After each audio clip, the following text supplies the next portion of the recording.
In this presentation, we will look at responding to human observations. Let's now look at why OCIMF and the inspectors try and avoid blame. Blaming is a very instinctive action. Think of a time when someone else made a mistake. What did you think caused it? Think of a time when you made a mistake. What do you think caused that? Chances are in the first case you blamed the mistake on personal characteristic. They were stupid, careless, not paying attention, accident-prone, or untrustworthy. And in the second case, you thought more about the context you were in. Maybe you were rushed or had too much to do. We are at the center of our own universe. When we judge our own actions or decisions, we feel how complex and uncertain things are, how little information there is, and how the context pressurizes us. When we judge others' actions or decisions, we assume they are due to something wrong with that person. We can avoid this by not jumping to blame and by focusing our efforts on the context, the PIFs, in which people are acting. In fact, focusing on the task and the PIFs allows us to be more objective because they are things that we can see evidence for. We don't have to make a subjective judgment about the person.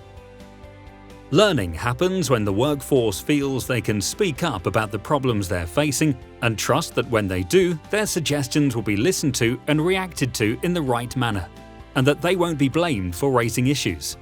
When we reduce blame, we increase trust between the workforce and leaders. There is good evidence to support the relationship between trust and safety performance. This research shows that as trust and respect increases between the workforce and the leadership, performance improves, and you see the number of incidents for both process and personal safety reduced. The opposite is also true. When there is low trust or respect between the workforce and leaders, we see increasing incidents. We know that blame gets in the way of learning, so we avoid making this about individuals. We are identifying the conditions that could trip anyone up at any time. We also work to build trust. Management and officers can go a long way to build trust by being visible on vessels and talking to vessel crews about the things that make their work hard to do.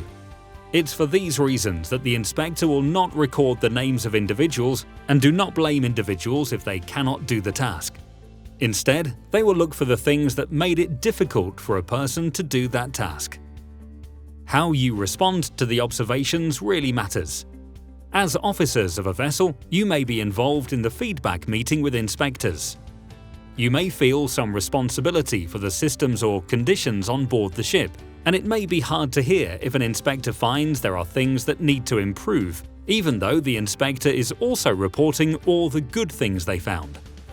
Remember that everybody is working towards the common goal of keeping the vessel and crew safe.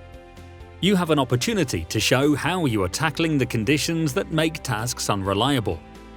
We need to avoid blame and assume that everyone involved, including crew officers and shore support, are doing their best under the conditions. Discipline is unlikely to address the underlying conditions and makes people unwilling to speak up about those difficulties. Try and understand what was making a task difficult to execute. How you can turn unhealthy performance-influencing factors, or PIFs, into healthy PIFs that support execution, and how you can support crew to be successful in important tasks.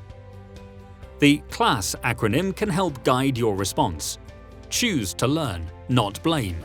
Blame can lead us to be blind to the real issues and stop people speaking up about problems. Learn from those who do the work.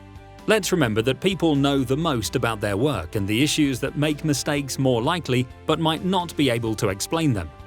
Even though the inspector has given you some information, there's probably more you can learn. Address PIFs, turning unhealthy ones healthy and adding healthy PIFs to make a task more reliable. Systematically apply across fleet may mean you helping the company to understand what you've learned and how it might apply to other vessels. Finally, it's important to share feedback with the crew, closing the loop and giving people on the vessel feedback on what has changed and recognizing their contribution to identifying and fixing issues. So, we've talked about how to respond to observations, but is there a way of getting ahead of human factor issues before they emerge in inspections? Inspectors are not magicians. They find these things because they look at the way things actually happen and look for performance-influencing factors, or PIFs, and companies and operators can do the same and get ahead of issues. Inspections can find these conditions because they are always there. Even when you have a job which appears to go really well, there are difficulties waiting to catch people out. This graph shows all the work happening all the time. On the right-hand side, work goes much better than expected. On the left-hand side, it goes worse than expected, but it's really only when it goes really badly wrong that we actually notice it. That's the little orange triangle in the corner. That's when we investigate and find these conditions which were sitting there waiting all the time. But they're always there, and you can spot it in normal work before they ever get to an incident, or before they emerge in an inspection.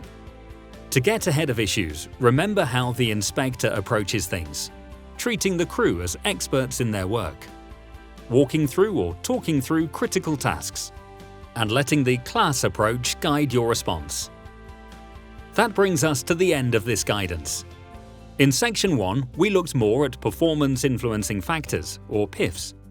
In Section 2, we looked at the inspection and how you can help the inspector get an accurate picture.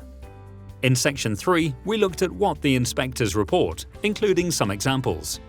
Finally, in Section 4, we looked at how to respond to human factor observations. We looked at why we avoid blame or naming individuals when reporting. We talked about what we can learn from observations and used the class rule of thumb to get the most benefit.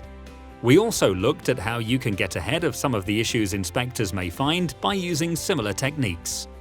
It's worth keeping in mind that inspectors want you to succeed and will try and help you show how good your vessel is.